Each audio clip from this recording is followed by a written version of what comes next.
The bike is the weapon of choice for cycling's modern-day Spartacus. In the hands of Fabian Cancellara, it's as deadly as a gladiator's sword. It's sport. It's a competition. It counts that you win.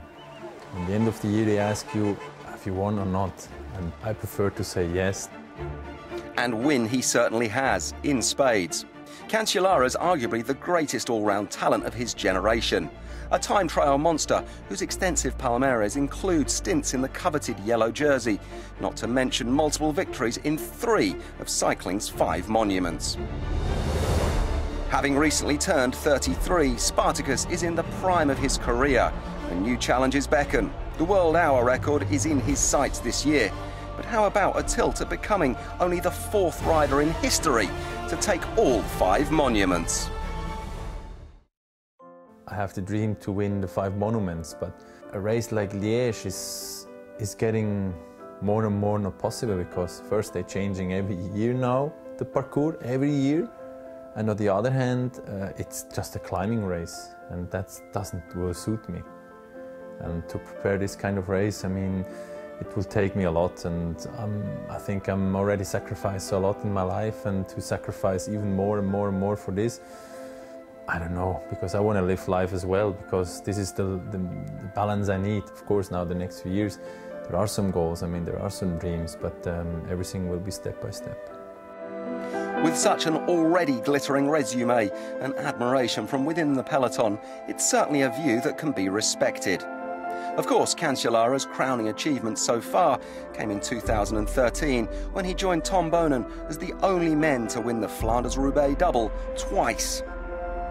The Belgian had written a new chapter in the history of cobbled races the year before, a forgettable year for Cancellara that saw him sidelined with a broken collarbone. The curators of cycling history might point to the fact that neither rider achieved those triumphs with their main adversary present in the battle, a view which Cancellara certainly dismisses. You can only defeat who's in front of you on the day. It's all about winning in sports. And then later, and really later, it comes to maybe a point where you can say, okay, was there all the best riders or a few ones who was missing and this and that, but on the end you have so many other riders as well. They are strong, and there's always the strongest are there. I know that the world wants to see this challenge from me and Tom, but on the other hand, I'm not looking into these rival things, because when I just fix on him, and then there's other ones, they can maybe win, because I maybe make mistakes because I'm concentrating on one person. But the race is not just one person, the race is a whole bunch of riders. They're there with 10, 15 riders that can win. Cancellara's results come partly from the natural talent he's blessed with, but success is achieved only when coupled with hard work and meticulously studying the finer detail, a fact he's keen to emphasise when it comes to de Ronde van Vlaanderen.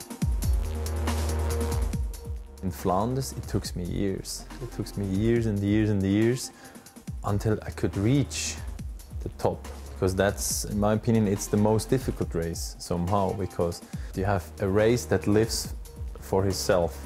You have cobbles climb without cobbles, small roads, different tactics, different ways the race can develop, and you have the weather, you have even the public, the people, the country that lives for that. That's all little details that in one race you will have. Since I started professional, I came up, but really slow, because on the end, 2010 was my first win. And when I won Roubaix in 2006 the first time, that's 4 years differences. But they are the two biggest classic races we have on the calendar, the most well-known races, and 4 years differences to win one to another. I mean, that's a lot of time. But on the end, now when I have 2 doubles, I mean, it's not bad as well. Another year older, another year wiser. But could a historic triple-double be in the offing for Cancellara?